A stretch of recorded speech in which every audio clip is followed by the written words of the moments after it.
अगर आपकी पत्नी किसी और को ये 6 चीजें देती है तो आप हमेशा गरीब ही रहोगे। दोस्तों, आजकल कई लोग ऐसे हैं जो कि अपने आप को बर्बाद करने में लगे हुए हैं, क्योंकि कुछ लोग दान करते वक्त ऐसी चीजों का दान कर देते हैं कि जिनका दान नहीं करना चाहिए। और श्री कृष्ण भगवान जी कहते हैं, जो भी व्यक्ति इन 7 चीजों को दूसरों को देते हैं तो वह व्यक्ति अपने आप को बर्बाद कर रहा है, अपना भाग्य खराब कर रहा है। अगर आप भी इन 7 चीजों में से किसी दूसरे की भलाई के लिए उसे दे रहे हो तो समझ लो आप अपनी जिंदगी को बर्बाद कर रहे हो। आजकल इंसान ही अपने पैरों पर कुल्हाड़ी मारने लगा है। अर्थात कहने का मतलब यह है कि खुद ही गलती करता है, फिर कहता है, हे भगवान, तुमने मेरे साथ ऐसा क्यों किया। ऊपर से भगवान को दोष देने लगता है और आप भी यह गलती अपने घर में कर रहे होंगे। तभी आपके घर में नेगेटिव ऊर्जा का आना शुरू हो गया होगा। और जब हम इस तरह के काम करते हैं घर में तो घर की दशा और दिशा दोनों ही बिगड़ जाती है। दोस्तों, भूलकर भी इन 7 चीजों को किसी को भी ना दें, नहीं तो आपको सड़क पर आने में कुछ वक्त लगेगा। भगवान श्री कृष्ण के अनुसार मनुष्य को अपने घर की चीजें भूल से भी दूसरों को कभी उधार में अथवा भेंट में नहीं देनी चाहिए। इन चीजों के साथ ही घर से लक्ष्मी भी चली जाती है। हमें बचपन से ही सिखाया जाता है कि दूसरों की मदद करने से, दूसरों को दान देने से मनुष्य को पुण्य मिलता है। भगवान श्री कृष्ण के अनुसार जो मनुष्य अच्छे कर्म करते हैं उन्हें उसका अच्छा फल ही मिलता है। परंतु कुछ चीजें ऐसी होती हैं जो आपको भूल से भी दूसरों को नहीं देनी चाहिए, क्योंकि यह चीजें अगर आप दूसरों को देते हैं तो इन चीजों के साथ आपके घर की सुख समृद्धि भी चली जाती है, क्योंकि इन्हीं चीजों के साथ आपके घर की शांति सुख समृद्धि जुड़ी हुई होती है। अगर यह चीजें आप दूसरों को दे देते हैं तो आपको दरिद्रता का सामना करना पड़ सकता है। आपके घर में रहने वाले हर सदस्य ठीक रहे, रसोई घर में यह गलती मत करना। कौन सी है यह गलतियां, आइए जानते हैं। लेकिन उससे पहले अगर आप भी चाहते कि माता लक्ष्मी का आशीर्वाद आप पर बना रहे तो वीडियो को एक लाइक करें और चैनल को सब्सक्राइब कर लें। 1. पत्नी के गहने। दोस्तों, स्त्रियों के आभूषणों को मां लक्ष्मी का प्रतीक माना जाता है। सुंदर आभूषणों से सुशोभित स्त्री मां लक्ष्मी के प्रतिबिंब की तरह दिखाई देती है।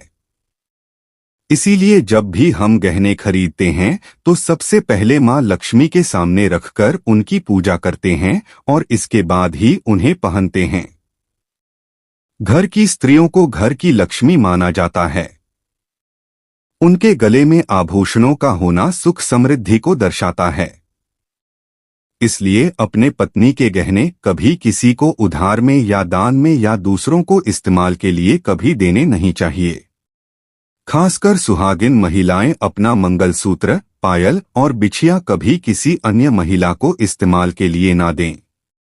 इससे घर की बरकत और भाग्य भी उन गहनों के साथ चला जाता है और माता लक्ष्मी अत्यंत रुष्ट हो जाती है। इसलिए अपने घर में सुख समृद्धि बनाए रखने के लिए इन गहनों को दूसरों को इस्तेमाल करने के लिए ना दे। दोस्तों, कई महिलाएं तो ऐसी भी होती हैं जो कि अपने गहने पसंद नहीं आती हैं और दूसरी महिला के गहने की शैली और बनावट पसंद आती है, जिसके कारण महिलाएं अपने गहने पहनने के लिए एक दूसरे से बदलाव कर लेते हैं।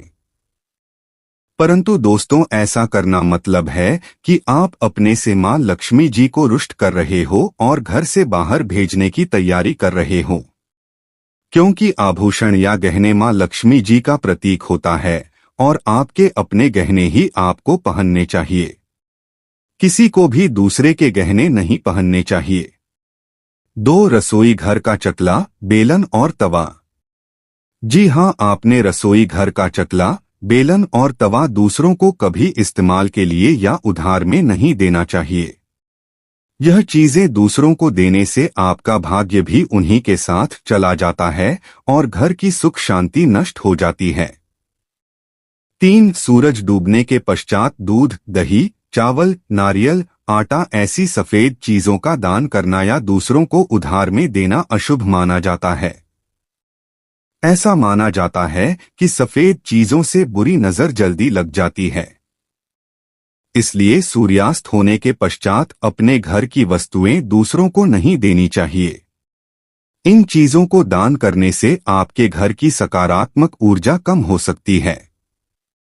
अगर आप किसी को देना ही चाहते हैं, उन्हें बाजार से खरीद कर दे सकते हैं, परंतु अपने रसोई घर से उठाकर भूल से भी दूसरों को ना दें।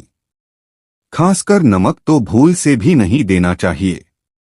4. झाड़ू। दोस्तों, झाड़ू जो सफाई के लिए काम आता है, हमारे घर से नकारात्मक ऊर्जा को दूर करता है, उसे मां लक्ष्मी का प्रतीक माना जाता है। ऐसा माना जाता है कि झाड़ू में मां लक्ष्मी का निवास होता है। इसलिए अपने घर की झाड़ू कभी किसी को उधार में या उपयोग के लिए ना दे। अगर झाड़ू खराब हुई है तो उसे किसी प्रवाहित जल में बहा दें, लेकिन उसे किसी को उधार में ना दे या कचरे में ना फेंके, क्योंकि अगर आपके घर की झाड़ू कोई दूसरा उपयोग करता है तो इसका असर आपके घर की सुख शांति पर पड़ता है। इसके साथ यह भी बात ध्यान में रखें कि दूसरों के घर की झाड़ू का अपने घर में कभी प्रयोग ना करें, क्योंकि ऐसा करने से उनके घर की नकारात्मक ऊर्जा आपके घर में आ सकती है। 5. दोस्तों, मां लक्ष्मी धन की देवी है। मां लक्ष्मी हमारे घर में सदा विराजमान रहे, ऐसा हमें सदा ही प्रयास करना चाहिए। जिससे घर पर मां लक्ष्मी की कृपा होती है, वहां पर धन की वृद्धि अवश्य होती है। इसलिए अगर आपने अपनी पत्नी के पास कोई धन रखा हुआ है तो वह पैसा किसी को उधार में नहीं देना चाहिए। अगर आप किसी को अपनी पत्नी के पास रखा हुआ धन उधार में देते हैं तो आपके घर से लक्ष्मी चली जाती है और भविष्य में आपको पैसे की तंगी का सामना करना पड़ सकता है। खासकर त्योहार एकादशी के दिन अपनी तिजोरी में रखा हुआ धन दूसरों को कभी ना दें। 6. नुकीली वस्तु जैसे चाकू, कैंची तथा तलवार आदि भी कभी दान में नहीं देना चाहिए। ज्योतिष विद्या में ऐसा करना नुकसानदायक बताया गया है। माना जाता है कि नुकीली वस्तुओं का दान करने से परिवार की सुख शांति भंग होती है। इसके अलावा घर के सदस्यों के बीच तनाव बढ़ने के साथ साथ रिश्ते खराब होने की भी आशंका रहती है। कई बार लोग अन्य चीजों के साथ स्टील के बर्तन भी दान में देते हैं, लेकिन ज्योतिष शास्त्र के अनुसार स्टील के बर्तनों का दान करना हमारे घर के लिए अशुभ हो सकता है। धार्मिक मान्यताओं के अनुसार स्टील के बर्तन दान करने से परिवार की सुख शांति भंग होती है और झगड़े आते हैं। इसकी वजह से घर में आर्थिक तंगी बनी रहती है, इसलिए स्टील के बर्तन दान करने से बचना चाहिए। अगर आप भी स्टील का बर्तन दान करते हैं तो आगे से ना करें। यह तमाम जानकारी जन रुचि को ध्यान में रखकर दी जा रही है। ज्योतिष और धर्म के उपाय और सलाहों को अपनी आस्था और विश्वास पर आजमाएं। वीडियो का उद्देश्य मात्र आपको बेहतर सलाह देना है। इस संदर्भ में हम किसी प्रकार का कोई दावा नहीं करते हैं। दोस्तों, अगर आपको वीडियो अच्छी लगी हो तो कृपया वीडियो को लाइक और चैनल को सब्सक्राइब जरूर कर लें और कमेंट बॉक्स में जय माता लक्ष्मी जरूर लिखें। वीडियो को देखने के लिए आप सभी का दिल से शुक्रिया।